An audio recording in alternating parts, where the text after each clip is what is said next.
All right, cool. So yeah, quick background about me. So I'm part of an organization called MPowered Entrepreneurship, and we're kind of a parent organization that runs lots of things such as MHacks, 1,000 pitches, big high power, high energy events.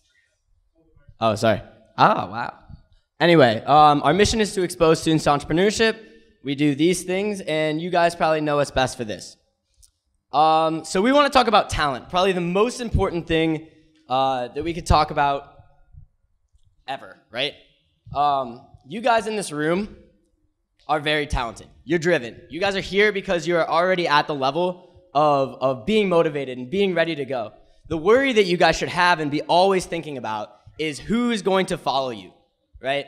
Who are you going to kind of grow on along the way to make sure that they do a better job than you do? So when I first became the role of president of MPowered, they told me, and they were right, your most important job is to grow somebody and find somebody that is legitimately better than you. You're not supposed to leave as the best president ever. That means you failed. If you are the best leader ever, you have failed, okay? And I'm going to tell you about how we do that. So we have a structure, and our structure is extremely decentralized. We give so much weight and importance to each individual director, each individual talent member. There's people who literally know nothing that we're saying, hey, go raise $120,000. And I think that you guys saw it with the Hack Tech crew. They are literally freshmen who are not, the best money raisers yet, right? They're not the best hackathon organizers yet, but they figured it out. Even when they lost $70,000, they figured it out somehow. So yeah, stay lean. Again, we'll take Hack Tech as our little example. They stayed lean. They had 4 freshmen that decided to organize one of the biggest hackathons ever. They stayed lean, they stayed young, they stayed energetic, and they stayed passionate, right? They always were doing things that they were not qualified to do. Experience doesn't matter. Literally, experience doesn't matter. Kind of the secret sauce of MPowered and what has made us successful over the past 7 years, continuously growing and getting better and better and better, is we take people who are not qualified for jobs and give them those jobs. I'm going to repeat. We take people who are not qualified for jobs and give them jobs that are like 3 pay grades above the job that they're qualified for. And we say, hey, push. We push them off the ledge and let them fall. And some people do. We fail a lot. We run a lot of projects that just don't work out. I mean, we run 8 projects every year, and we run 5 or 6 more prototype projects every year that might make it over to next year.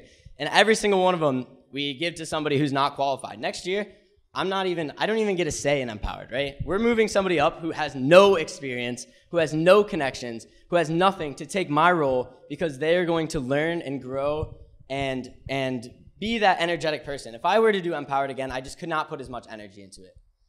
You have so much energy when you're learning that it just makes the entire difference. Yeah, so that's pretty much all I've got. I'd like to open up to questions if you want to know how MPowered is organized. Oh, questions at the end. Okay. All right, should I just talk about it? All right. So MPowered structure.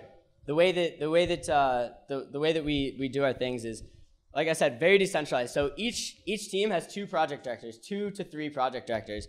So we have an overlying 5 people in our organization who kind of oversee everything. And then each one of our projects, including MHacks, has 3 project directors, and they have their own team of people.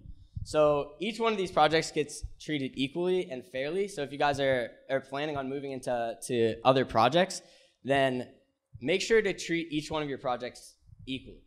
And the reason why you do that is because you will learn so much from one project that's smaller to help you with projects that are bigger, right? It's all about the learning and the growing and making sure that you're doing things that you're not qualified for. I cannot stress how much you need to do things that you're not qualified for.